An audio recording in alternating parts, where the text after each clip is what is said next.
Bahay ni Viancy, aabutin pala ng 4 na milyon. Grabe ito. Alamin ang buong detalye. Mega love shoutout sa ating mga listeners, viewers, and subscribers sa anong sulok ng mundo. Kamusta po kayo mga kalingap? At kung bago ka pa lang sa aking munting YouTube channel, huwag ka nang mahiyang mag-subscribe, like, share, and comment. Huwag mo na rin kalimutang i-click ang notification bell nang sa ganoon ay updated ka sa aking mga paparating na video.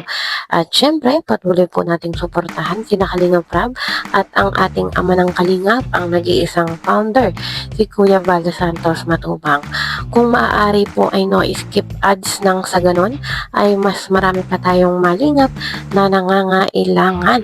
At kung maaari po ay tapusin muna ang kabuuang video nang sa ganon ay akma ang ating mga komento. At yun na nga po mga kalingap, at talagang nakakabigla, hindi natin sukat akalain na yung bahay ni Viancy ay talagang aabot ng 4 na milyon. Grabe pa sa grabe, ano po, at hindi ka panipaniwala na kayang gawin yon ng isang charity vlogger.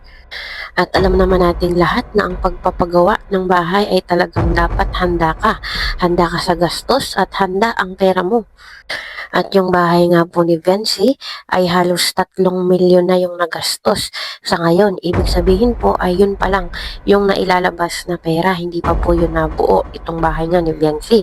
Kumbaga ay marami pang dapat ayusin. At alam naman natin na hindi pa nga yun tapos. At kung napanood nyo nga po dun sa vlog ni Kalinga Prab ay may pintura na yung bahay nila at kulay puti nga po yun. Dun pa lang sa pintura ay aabuti na ng 200,000.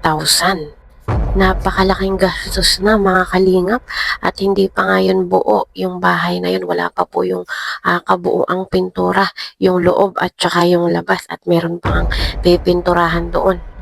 Bale, ang napapagawa pa nga lang po ay yung kisame at saka yung pintura ng bahay. Yun pa lang po ang naaayos. Dun pa lang ay 3 milyon na. What more pa po kaya kung lalagyan na ng mga gamit at talagang maaayos. Yun talaga po ayos na ayos. Kung i-estimate po natin yung kabuoang bahay, kung lalagyan na ng mga gamit, ay halos aabutin nga po ng 4 o 5 milyon.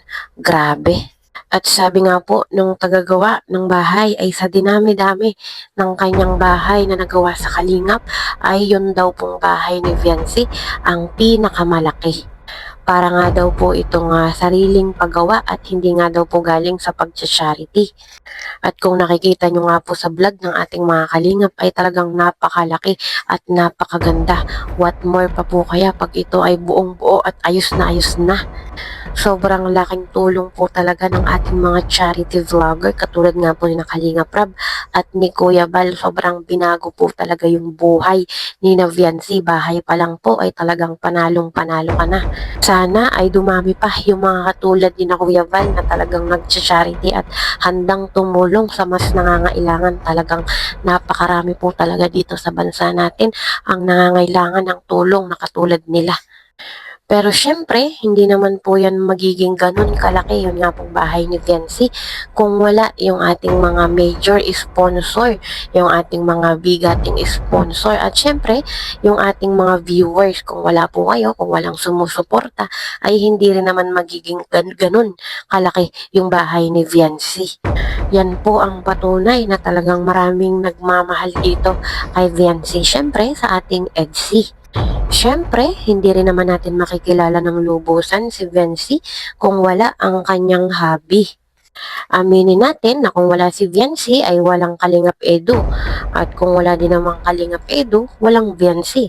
Sa madaling salita, kung wala silang dalawa, walang EDSI ngayon na ating minamahal at yun nga po ay tinatangkilik ng mga tao. Siyempre, dahil rin yan sa kanilang mga pinapakitang pag-uugali at kung paano sila makisama. Kaya lalo sila pong minamahal ng mga tao. Kaya naman bagay na bagay po silang dalawa. Kaya mga kalingap, abangan natin after 3 years or 5 years kung ano na ang estado ng EDSI. At yun nga po mga kalingap, kung napansin nyo, yung kitchen ni Viancy, yung pong lababo, ay talagang ang ganda, ang relax tignan. Pang mayaman po talaga, pang sosyal. Hindi ko alam kung ako lang po yung nag-i-imagine, pero nai-imagine ko po kasi yung hagdan ni Viancy, pag ito ay natapos na. Ano po kayang design? Ano kaya ang ilalagay nila doon na, alam nyo po yun, naiisip nyo ba yung naiisip ko, yung pong hawakan? 'Di ba? Parang pag natapos siya, parang ang ganda lalo. Talagang pang-aesthetic or pang-sosyalan ang dating anong bahay nila, talagang hindi biro, pang mansyon. At syempre, yung CR talagang malaki. At kung napansin nyo nga po, ay nilalagyan na din ng tiles. Konting-konti na lang talaga ay matatapos na ang bahay ni Viancy. Yun nga po, yung planong paglipat sana ni Viancy ay bago daw po magpasko. Pero dahil nga po sunod-sunod yung pag-ulan ay hindi sila nakakapagawa doon sa labas. Yung pong mga dapat gawin sa mga labas, sa bubong, ay hindi po agad nagawa dahil nga po bumubuhos palagi ang ulan. Kaya po ay naantala yung paglipat ni Viancy bago sana magpasko. Pero sinabi naman nila na pipilitin nila na bago daw po magbagong taon. Kung hindi daw po bagong taon ay after na siguro ng bagong taon or next year na January ay makakalipat na si Viancy. Hindi na mahalaga kung anong petsa sila makakalipat, basta yan po ay malapit na. At sabi din naman po ni Kalingap Prab ay di bali ng matagal, basta daw po ay pulido at maayos ang pagkakagawa. At kung natatandaan nyo din po, yung last vlog nga ni Kalingap Prab na ipinakita yung mga kisame na tumutulo ay may mga ilan po tayong sponsor na na-disappoint.